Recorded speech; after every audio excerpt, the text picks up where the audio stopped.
આ વર્ષે પણ હોળી મહોત્સવ ખૂબ ધામધૂમપૂર્વક ઉજવવામાં આવી રહ્યો છે. સાથે સાથે વડવાડા મંદિર દુધરેજ ધામને આંગણે એક શીતલ ગૌશાળાનું જ્યારે નવનિર્માણ થઈ રહ્યું છે.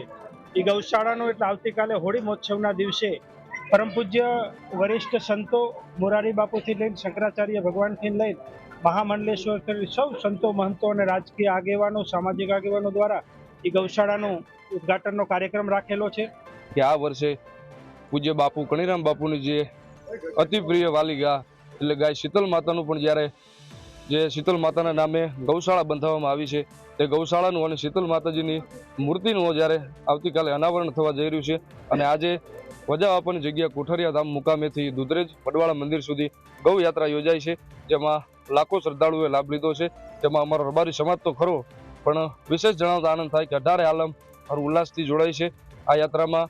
તો સર્વને શુભકામના. ગાય માતાને જ્યારે બાપુ અતિ પ્રિય, જેમને વાલી ગાય તમે પાછળ પ્રતિમા જોઈ શકો છો, ગાય માતાની શીતલ માતાની પ્રતિમા કાલે અનાવરણ થવા જઈ રહી છે. અને આવતીકાલે હોળી મહોત્સવ એટલે કે વડવાળાનો પ્રાગટ્ય દિવસ થવા જઈ રહ્યો છે. તો 18 આલમ અહીંયા ખૂબ જોશથી અને ખૂબ લાગણીસભર જોડાણી છે.